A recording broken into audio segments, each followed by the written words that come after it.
Let's start off. You've been in the business for nearly 2 decades, and recently you became the longest reigning champion in ROH history. How does that accomplishment make you feel, considering the wealth of talent that has come through the company? It feels amazing. When you say 2 decades, though, I do feel a little old. It really doesn't feel like it's been that long. Time just goes by so quick. But, yeah, man, that really made me feel old there. How old are you? 34? I'm 33. 33, almost 34, yeah. Okay. Yeah. For a guy that's been in the business that long, you're kind of like a young veteran. I don't even like I don't even like hearing anyone refer to me as a veteran either. I feel like there's still a lot that I don't know. There's still a lot that I'm working on. Every wrestler could always strive to be a little bit better than they are now. So I don't like to consider myself to be a veteran, or I don't even like hearing it. It makes me shudder a little bit, Especially since, especially at Ring of Honor, but almost any promotion you go to.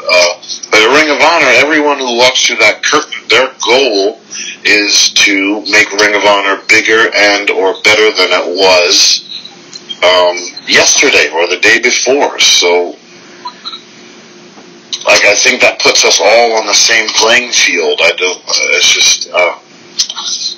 don't know, I hate hearing, I don't like being called a veteran. It's weird. Some people may love that, too. Nothing against being called a vet. It just, there's a lot that I still am learning and I don't know, so I don't know, I don't consider myself to be a veteran, although I have been wrestling for a while. I don't think the length in the business is not what makes you a veteran. It's everything you've been through and your skills. And I've always had a tough time looking at myself as someone great or something great. I always, I don't have that view of myself. Although, I don't think I'm awful. But yeah, I don't like being called a veteran. I don't think I'm there yet. Okay, you have an ROH Championship match coming up at the 17th anniversary pay-per-view against Matt Taven. You've faced him before, but now that both of you have more experience now, what is that match going to be like? I think it should be, and every wrestler, especially when they've been in the ring once, they want to make the second verse better than the first, It's every it's every wrestler's goal, anyway. So this one, now that we've both have grown, not only myself, I've been through more, I've learned more, the company is in a different position than it was before, we are higher up in the card, different position on the show. I think all the elements are there for this to be better than all of the other encounters that we've ever had. So I look forward to it. I can't wait. Awesome. Should be great. How did the Black Machismo character come about in TNA? Well, that one was, it started out as a joke, something that I would do in the locker room, just to get a laugh out of the guys, And it wasn't until Kevin Nash heard it that he said, I love that. We got to put that on TV. And of course, I didn't want to, because I didn't want anyone to think that I was making fun of Savage or anything. But yeah, he got me to do it on TV, and then the rest was history. I couldn't stop after that. And then on that note, you revisited that character at All In last summer, and even had Lanny Poffo at your side in his hometown. What was that like? That was awesome. And the reason I did it is because from top to bottom, you had some of the greatest wrestlers in the world on that show. A lot of them, thankfully, luckily, came from and are part of Ring of Honor, because Ring of Honor has the best roster in the world, in my opinion. So I tried to think on a show where every match could potentially be the main event. what could Jay Lethal bring to the table that no one else can, other than good wrestling? What else could I bring to the table? And it was something that actually put me on the map to begin with in the wrestling world, which was that whole Black Machismo character. So that's why I decided to do the Black Machismo character for that event. So you and Lanny, what's that relationship like? Oh, we're great friends. Great friends. I met Lanny years ago on an indie show when I just started the Machismo character. He fell in love with it. He got me to talk to his brother on the phone. And we've been best buds ever since. I mean, we have lunch on regular occasions. We're great friends, Lanny and I. So did you get a chance to actually meet Randy at all before he passed? Oh, man, unfortunately I did not. Which breaks my heart. Unfortunately I did not. I did get to speak to him on the phone a few times, but unfortunately I didn't get to meet him. Yeah, it was sad what happened to him. Yeah. Looking at the current landscape of ROH, you kind of touched upon that a little bit earlier. Looking at all the guys that have gone to WWE and NXT, all Elite and even Impact. But the company always seems to find a way to reinvent itself and restock the roster. How do you think that happens? Yeah. How do I think that happens? Yeah. Oh, well, Ring of Honor does a great job of scouring the globe to find the next up-and-coming talent. It's something that they've done since the beginning of the company's history, and they've done a great job of it. In fact, how do you pick up and move on after losing someone like AJ Styles or CM Punk or Samoa Joe? Any normal person would close the doors to their company, because how do you move on after that? But yeah, they just they pick up and they move on by finding hungry, fresh talent. Not to replace the guys who have left, because there's no replacing some of them. But you just respect the fact that they have donated their time, their energy, their bodies to help build the company's foundation. And then you get some new guys that will add on to that foundation, and so on and so on. And with that evolution, ROH is heading to Madison Square Garden with New Japan. Oh my goodness. G1 Supercard. What's that going to be like for you? Oh my goodness, I'm so nervous. It's amazing. I mean, no one thought it was possible. This was something that couldn't be done. And it's going to happen, and the little kid inside of me is jumping for joy right now. He can't contain himself because he knows that he's about to wrestle in the same building that he watched on his couch with his brothers, countless wrestling events. I mean, I grew up a train ride away from Madison Square Garden, and now I'm going to wrestle there. It's just unreal to me. It's unreal. Have you ever attended a show there in person or just on TV? I've been there once. I've attended a show there one time. Okay. And now, talking about growing up in Elizabeth, New Jersey, how did you get interested in wrestling? My family were big wrestling fans. My grandpa loved wrestling. My dad loved wrestling. In fact, every training session that I've ever had growing up, when I went to wrestling school, my dad came along with me, sat in the back and recorded with his camera. That's how interested, that's how much he loved wrestling. And he was also being a supportive father, too, you know. So wrestling has been in my blood. I like to think that in the beginning, the younger sibling wants to do what the older siblings do. That's a normal thing in any bigger family. Mm-hmm. And my older siblings loved wrestling, so it was just natural for me. Yeah, you mentioned family. How many siblings did you have? My parents had 2 girls and 4 boys. Wow, so you're one of 6. Yes. And where do you fall in terms of the age range on that? Toward the bottom? I'm in the middle. In the middle, okay. Middle. Yep. All right.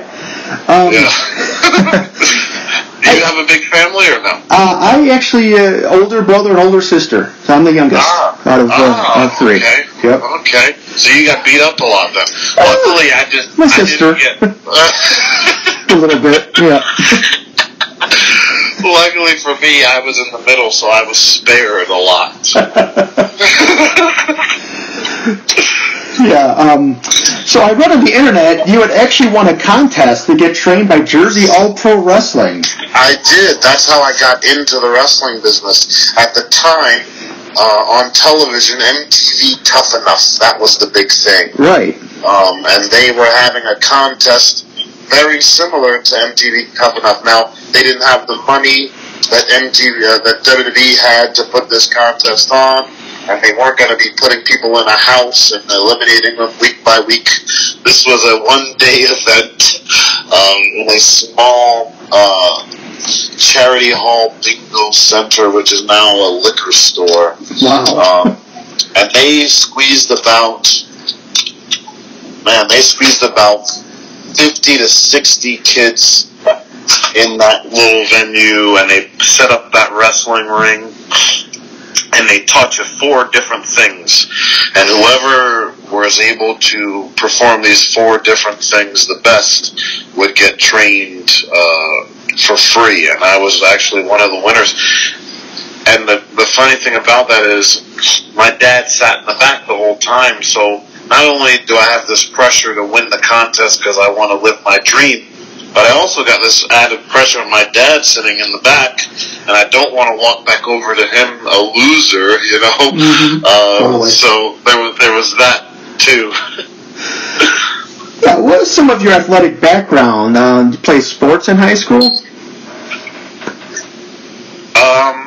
I was on the wrestling team for 1 year, but all my brothers played sports. They all played football. My one brother played basketball. And when it came my time, the coaches for football just assumed that I was going to play too. And when I didn't, they were broken-hearted. But no, I didn't. Football was never my thing. The only sport I cared about was professional wrestling. Awesome. Yeah.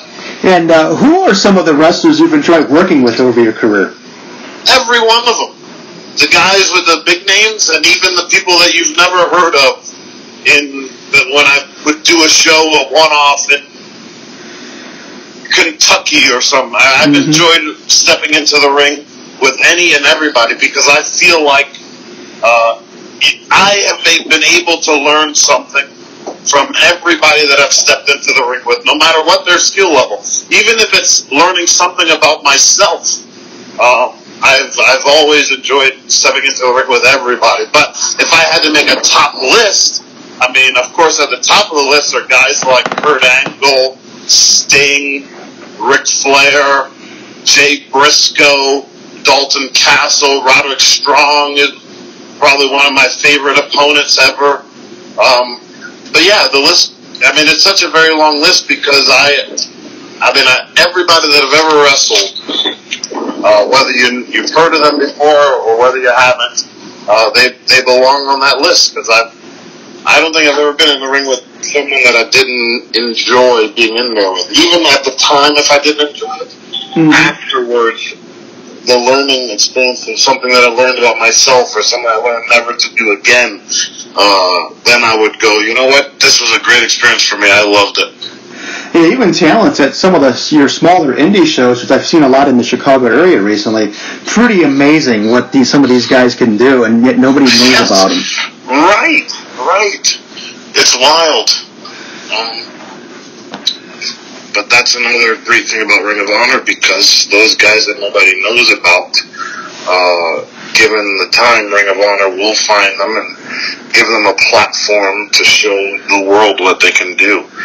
And that's another thing that's helped Ring of Honor survive through all the years of great talents coming and going. Going back to when you were a kid and just getting into wrestling and watching it on TV, who were some of your favorites growing up? Oh man, there's probably 3 on the top of that list.